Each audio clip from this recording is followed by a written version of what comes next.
خدمت دوستان عزیز، توی ویدیوی تعویض بولبرینگ دینام قبلی خیلی از دوستان کامنت گذاشته بودن که چرا این بولبرینگ رو در نیاوردی. خب اینو الان ما میخوایم باز کنیم. برای باز کردن این شما میتونید از پولیکش استفاده کنید، یعنی یک ابزاری مثل این،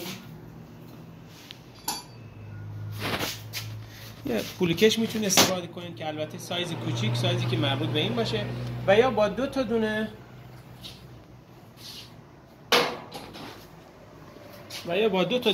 تایلیور میتونید در بیارید. این تایلیوراتون دقیقاً 30 سانتی باشه به این حالت. یکیشو بندازید یه طرف،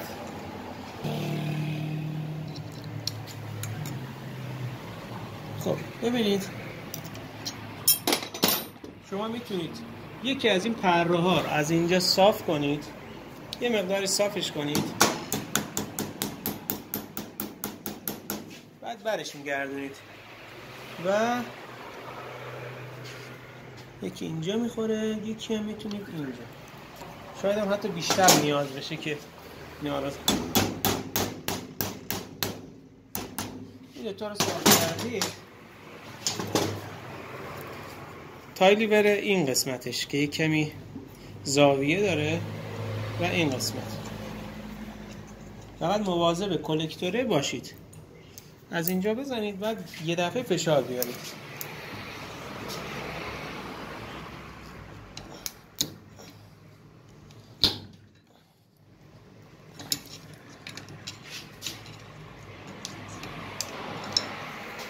تنها راهش همینه.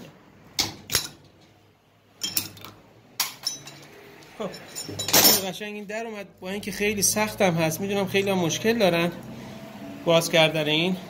یه دونه بولبرینگ دیگه الان میذاریم و بهتون میگم که چه جوری باید هم بولبرینگ اون سر که خیلی راحته، این طرفو قبلا گفتم به شما، این طرف اینو تو ویدیو قبلی گفتم 4 تا پیش داره باز میکنید، بولبرینگ هم عوض میکنید.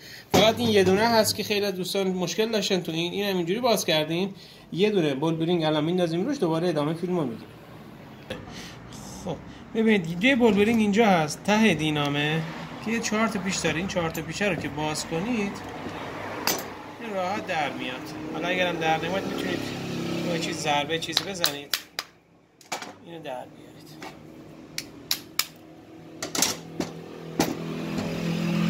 اینو میتونید تعویضش کنید.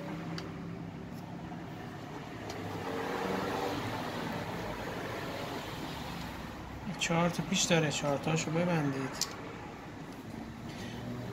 این خیلی کاری نداره، این سخت قسمت سخت مسئله این یه دونه هست که در آوردنش همونطور که توی فیلم نشونتون دادم اونو باید چجوری در بیارید. و اگرم که در نمی اومد، یعنی دیگه اصلاش راهی نداشت، تنها راهشی بود که حالا با پولیکش در بیارید. و اینم بولبرینگ بالاییه، بذارید اینجا و یه دونه بوکس.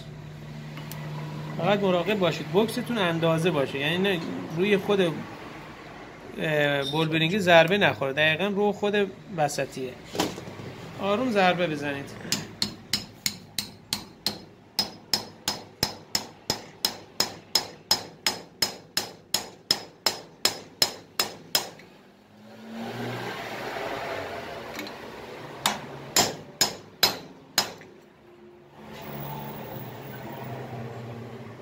الان دیگه کامل رفته پایین، دیگه جا نداره دیگه. آخرش فقط چک کنید که بولبرینگتون به هیچ عنوان، با بعضی وقتا این کلکتور رو تعویض میکنن، مثلا این خال لحیمایی که اینجا خورده به خود این بولبرینگتون اتصالی نداشته باشه.